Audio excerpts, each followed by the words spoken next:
Sabe quando tudo muda? Assim, num piscar de olhos? Foi exatamente o que aconteceu com o mundo do rock no início dos anos 90. Nessa análise, a gente vai mergulhar fundo numa das viradas culturais mais rápidas e, olha, mais dramáticas da história da música. A grande divisão entre o excesso dos anos 80 e a angústia dos anos 90. Para entender essa história, a gente precisa começar com um verdadeiro terremoto. Um evento que não abalou o chão, mas sim as rádios, as paradas de sucesso e as telas de TV, redesenhando todo o mapa do rock praticamente da noite para o dia.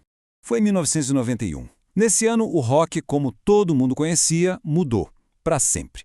O lançamento de um único álbum funcionou como um detonador, uma explosão cultural que fez toda a pompa e o brilho da década anterior parecerem, de repente, uma coisa velha, fora de moda. E o epicentro desse terremoto? Bem, ele tinha nome e endereço. Era um som novo vindo das ruas cinzentas e chuvosas de Seattle, chamado grunge. Pensa numa mistura da agressividade crua do punk com o peso arrastado do heavy metal. O resultado era um som sujo, distorcido, meio lamacento, liderado por bandas como Nirvana, Pearl Jam e Soundgarden, que estavam prestes a dominar o planeta. E o ano decisivo, o marco zero dessa história toda, foi mesmo 1991. O catalisador foi o lançamento do álbum Nevermind, do Nirvana, e, claro, o seu single avassalador, Smells Like Teen Spirit. A música simplesmente explodiu na MTV e, de repente, o que era chamado de rock alternativo, uma coisa mais underground, virou a força dominante. Tá, mas a pergunta que fica é, se o grunge foi um terremoto, o que ele destruiu? Para a gente entender o tamanho do impacto, a gente precisa voltar um pouquinho no tempo e dar uma olhada no reino que ele derrubou. Um mundo de brilho, excessos e muito, mas muito laquê. E agora, bem-vindos ao reino do excesso. O hair metal dos anos 80. Por quase uma década inteira, esse foi o som que mandava no rock.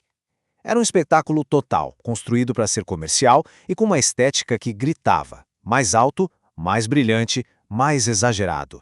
Essa citação aqui captura perfeitamente o espírito da coisa. Naquela época, a cultura ao redor da música era tão importante quanto a música em si. Os caras não eram só músicos, eles eram rockstars, no sentido mais hedonista da palavra. E a vida de excessos deles era parte do show, alimentava toda a mitologia do gênero.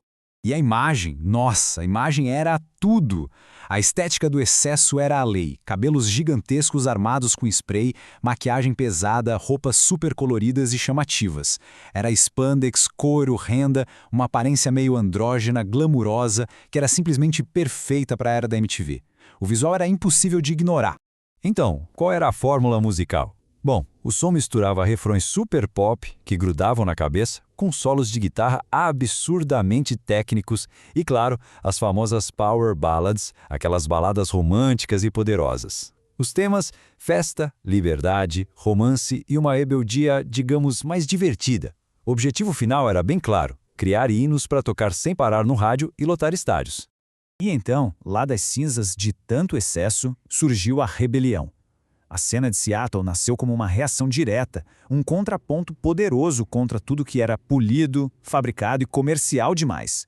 É importante entender, o grunge não era só um som novo, não. Era uma rejeição completa. Era uma declaração de guerra cultural e estética contra tudo que o glam metal representava. Era, na sua essência, a antítese do espetáculo.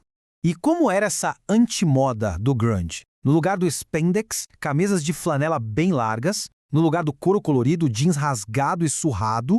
Nos pés, coturnos.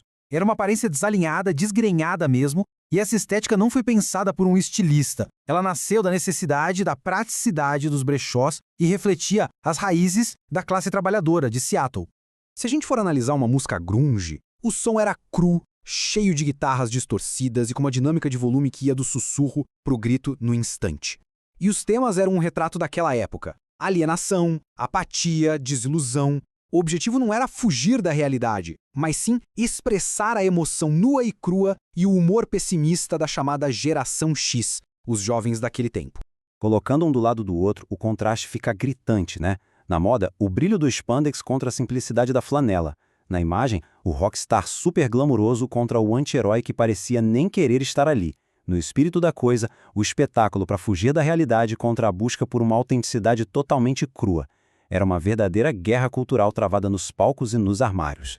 E aí, o que acontece quando esses dois mundos tão diferentes batem de frente? O resultado foi a queda dos Titãs. O cenário da música foi remodelado de uma forma brutal e com uma rapidez, olha, impressionante. A velocidade da mudança foi inacreditável. Em 89, o hair metal estava no topo do mundo. Só 2 anos depois, em 91, Nevermind é lançado. Já em 92, as bandas de grunge dominam completamente a MTV e as rádios. E em 94, o declínio do hair metal já era um fato, enquanto a era grunge chegava a um ponto de inflexão bem trágico.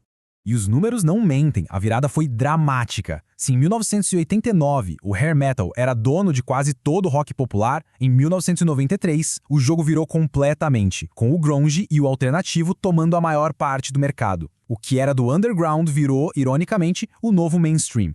Mas o impacto dessa explosão não ficou lá nos anos 90, de jeito nenhum. O eco do grunge ressoa até hoje. Vamos dar uma olhada no legado duradouro que essa revolução musical deixou e como ela moldou tudo que veio depois. Então, na prática, como o grunge mudou as regras do jogo do rock?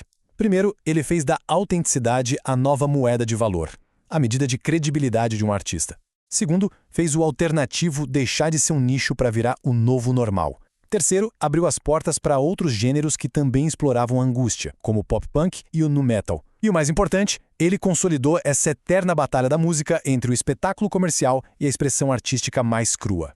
E isso nos leva ao grande paradoxo, a grande ironia dessa história toda. O próprio Kurt Cobain, o rosto do grunge, se sentia frustrado com o sucesso gigantesco da banda. Ele achava que, ao se tornar tão popular, tinha se vendido, traído os ideais anticomerciais do movimento. Era um espírito anticorporativo que acabou virando um dos maiores produtos de consumo em massa. Essa tensão definiu e, de certa forma, consumiu o próprio movimento. No fim das contas, a gente fica com essa pergunta que ecoa até hoje. Autenticidade ou espetáculo? Qual é o verdadeiro espírito do rock? A briga entre esses dois ideais não acabou nos anos 90. Ela continua aí, definindo os ciclos da música e da cultura, nessa dança sem fim entre a arte e o comércio. Obrigado por acompanhar a gente nessa análise.